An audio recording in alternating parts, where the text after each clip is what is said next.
Welcome, basketball fans and curious minds alike. Today, we're breaking down one of the most transformative updates in the NBA's financial landscape, the newly introduced second apron in the league's collective bargaining agreement.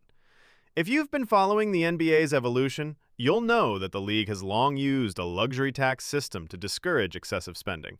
But as team payrolls exploded and super teams became the norm, competitive balance started to falter.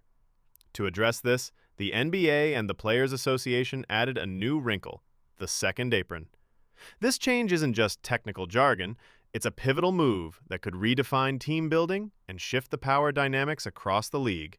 So, what exactly is the second apron?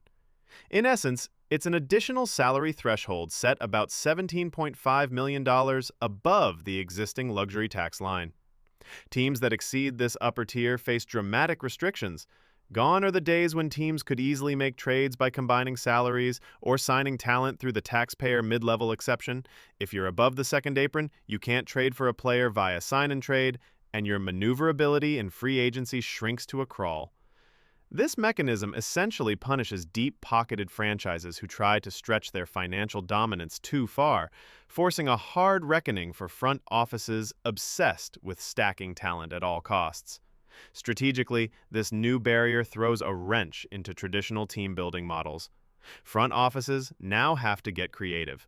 Instead of simply re-signing veteran stars or trading for high-priced assets, they're faced with tough questions. Is keeping that aging all-star worth losing key trade options? Should you invest in youth and development instead of chasing flashy signings? Roster construction becomes a calculated puzzle, with financial implications shaping every move. For some teams, the second apron will mean downsizing.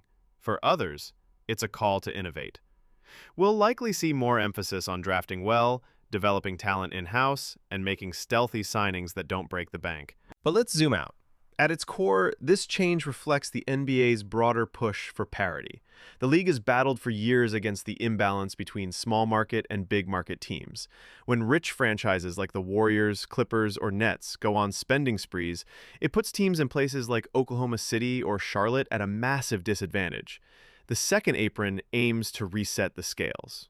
It's not perfect, and there's plenty of debate around whether it limits freedom or creativity. Still, it's a bold attempt to promote fairness, encourage smart management, and make the league more competitive from top to bottom.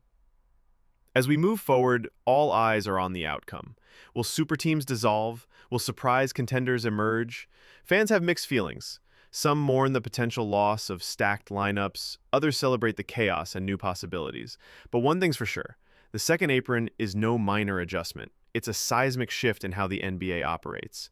Whether you're a front office strategist, a casual viewer, or someone who just loves the drama of basketball, this financial change is going to make the seasons ahead a whole lot more interesting.